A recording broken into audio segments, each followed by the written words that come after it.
On November 15th, 2013, during his race at Baja 1000, Kurt Caselli was riding with a single goal of winning. With multiple trophies and titles under his belt, he carved his name as one of the greatest off-road motorcycle racers in history.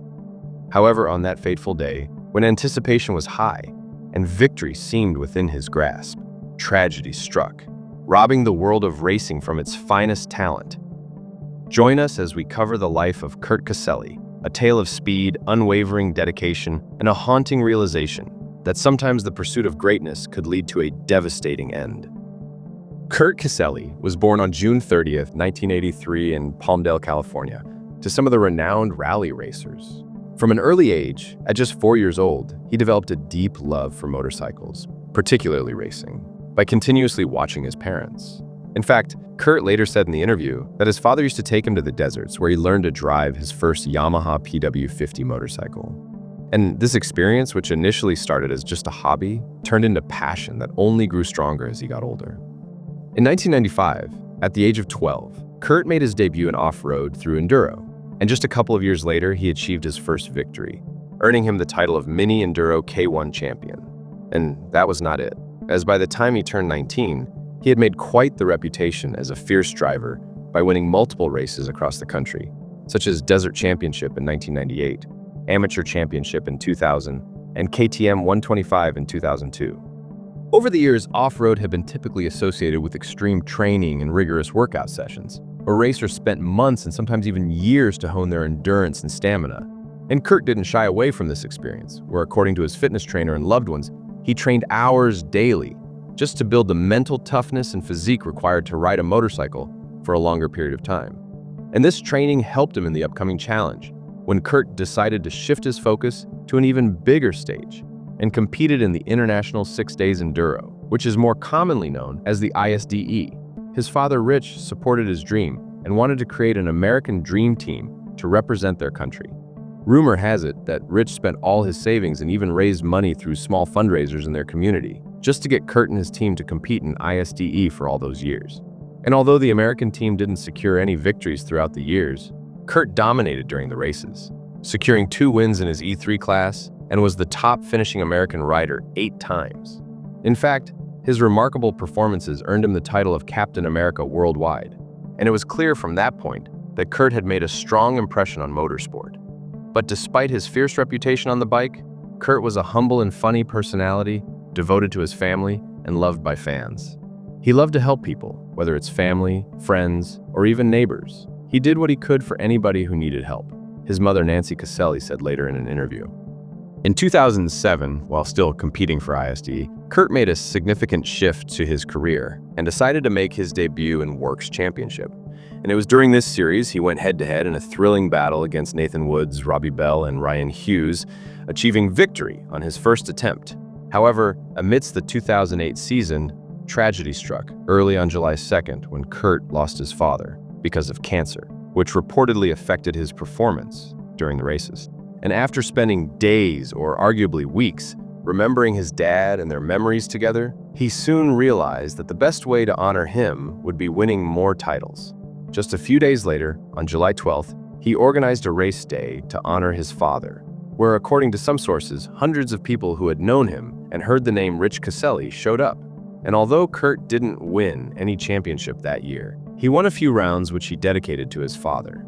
As we journey through his life, it is becoming clear why Kurt Caselli is considered to be the best racer in motocross history. In 2010 and 2011, Kurt achieved another milestone when he won the Works Championship in both consecutive years.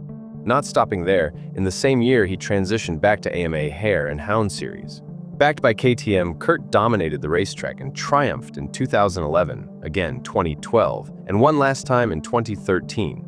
In the same season, he decided to go back to his roots, where his father used to race, and competed in rally racing.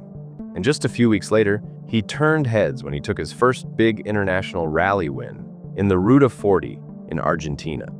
With such an already remarkable year behind him, Kurt was aiming to complete the season with an even more challenging race. And this pursuit led him to compete in the Score Baja 1000, a race where his journey would come to a tragic end.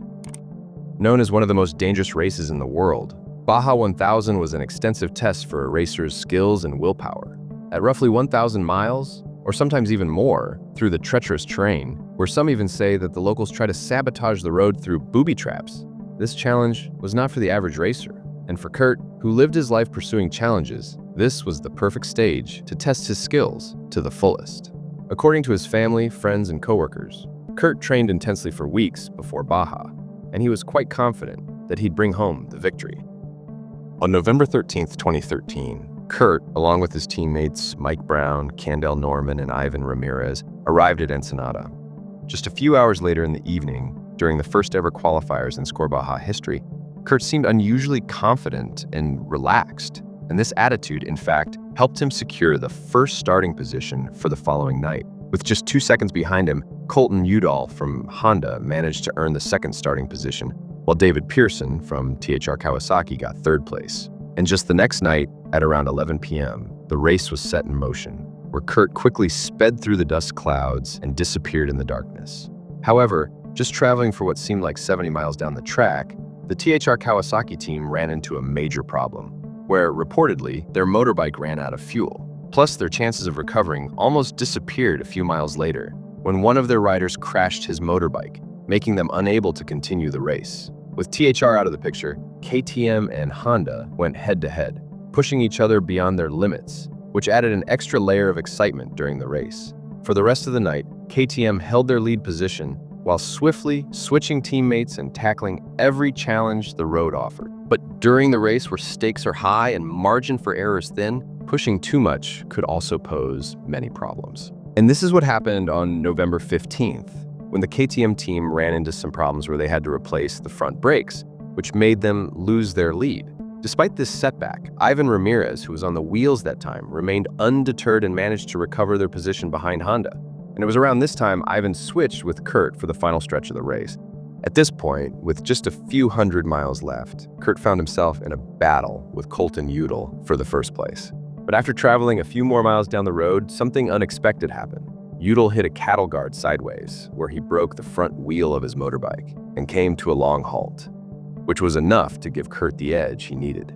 Just a few hours later, at around 4:30 p.m., when victory seemed within his grasp, something went horribly wrong, causing him to lose control of his motorbike and crash at a very high speed. As the time passed, Score officials realized that Kurt's GPS signal had not moved from one place, and it was clear something was seriously wrong. They immediately contacted the nearby rescue team, and when the paramedics arrived at the scene, they realized the gravity of the situation. Despite their efforts, there was little that could be done, as Kurt was already unresponsive. And just like that, at around 6:30 p.m. that evening, Kurt Caselli was officially announced dead at the age of 30. The Honda team would go on to win the race with a time of 18 hours and 29 minutes. But as the word of Kurt's death spread to the podium, celebrations took the form of grief. No one could believe the racer who seemed so full of life was taken away so early. But what really happened during the race? According to the official reports, Kurt was about 92 miles away from the finish line when the crash occurred, where he fell on his head. The medical spokesperson on site announced that Kurt had suffered a severe head trauma and possible internal bleeding, which could have been survivable if he had gotten the immediate medical help. Some in the sport argued that it could be the classic case of the booby traps placed by the locals for their entertainment, which is not uncommon in Baja 1000. However, when KTM took Kurt's bike for further inspection, their report painted a completely different picture. Kurt's bike had little marks of what could have been a large animal of some sort. And this further led to the conclusion that Kurt, who was going at about 60 miles an hour, impacted something which many later said could have been a cow, as they are common in that part. Although it may have seemed like a typical crash at that time, the speed at which the motorbike collided with the object was very destructive for the driver. Plus, the strange part was, the helicopter which was tailing Kurt that time had to return for the refueling when the incident happened. Though the full autopsy report was never made public, one thing was sure: Kurt Caselli's untimely death had a major impact on the off-road motorsport.